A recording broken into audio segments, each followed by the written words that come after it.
you. They'll explain to you how God was at work. Israel was generational. They told stories from one generation to the next. They had oral tradition. They kept talking about the God of Abraham and Isaac. They kept speaking goodness about how God was moving in the lives of his people. And so as a result, right here in the text, the Bible declares that what God did is so powerful, because in verse number 8, the Bible declares that what God did, he divided the inheritance of the nation. What God did in the midst of process is that God separated them. Somebody shout, separated.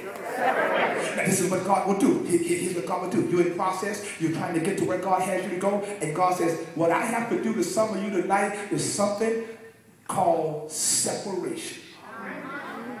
During the days of Peleg, during the times of Noah, what God did is that God separated the sons of Adam. God said, you go here, you go there, you go there, you go there. He gave them placements.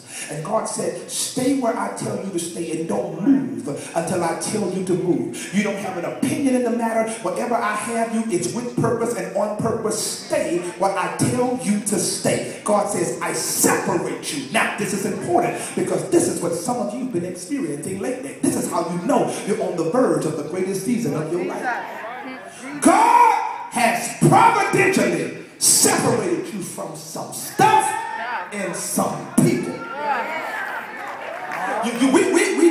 We come, Bishop, into human relationships with people because of right now. We connect with people because of what they can do for us now. God doesn't connect us according to our destiny with people because of right now. God connects us with people because of not yet. Hold on a second. You see, what God says is that there are many of you who had people in your life. Y'all were cool, hanging out, everything was copacetic. But here recently, the relationship just kind of fell off. You've been trying to figure out, did I do something? You've been calling them, saying, call me back. They hadn't been calling you back. You've been trying to figure out what's going on. And you've been like, Lord, what did I do? God says, you didn't do nothing. I did this.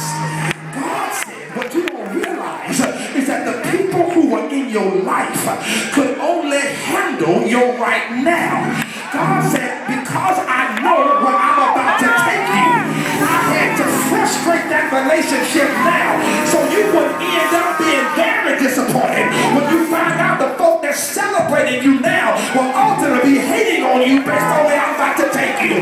So God says, rather than have y'all fall out then, I'll just let it fall out now. I wish I had a witness in here. There's some people that can't handle where God is about to take you.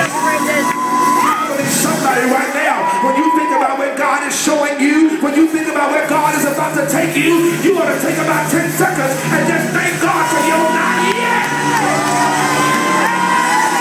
People looking at you crazy, rolling their eyes at you, what you tried and where you live. You have no idea